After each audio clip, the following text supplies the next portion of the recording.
sông lối khôn ê anh xin tôi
Like me.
Cần dâu khen cần sơ xiêm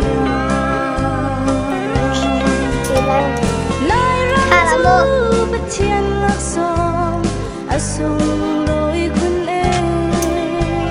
anh chân tôn ca nan ram to te câu a khua ne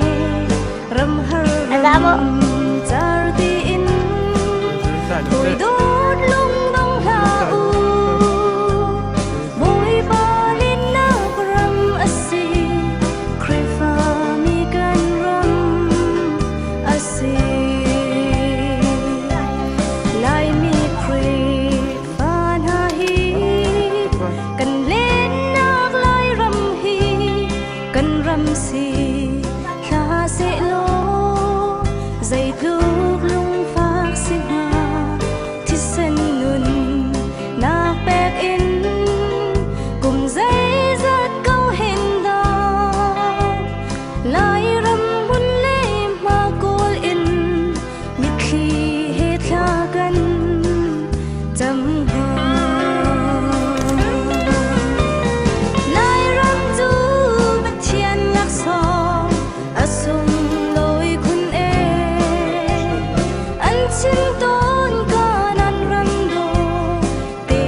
xin tôn ca nan ram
chu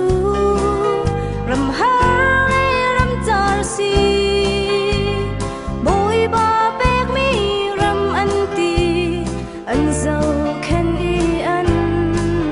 sar se kan len na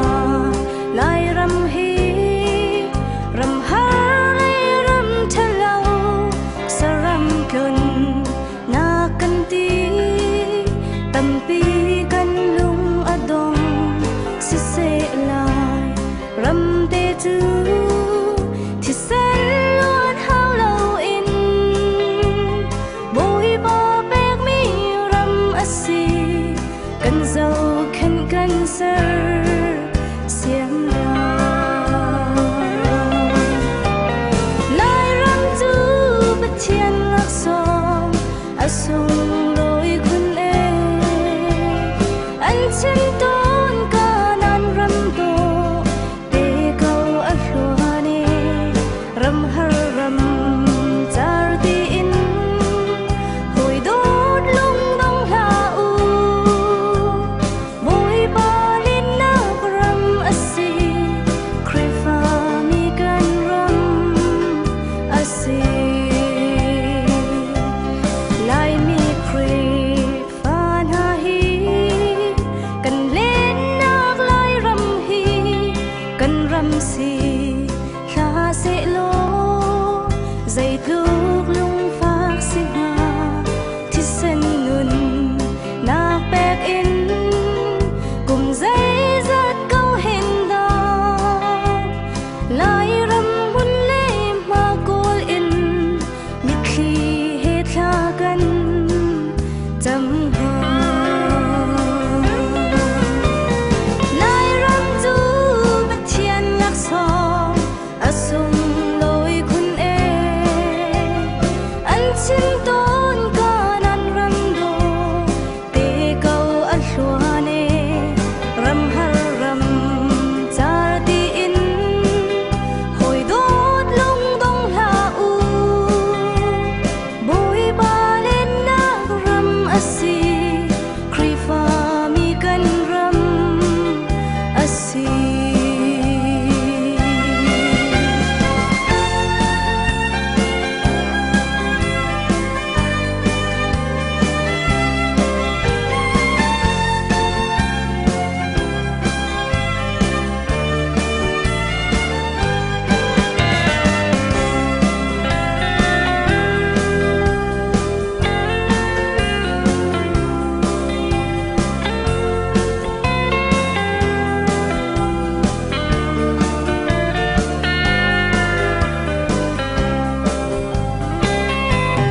kanan ram har ti mi isare mi punni an sar siam khoi li ti cho nuk luan na achang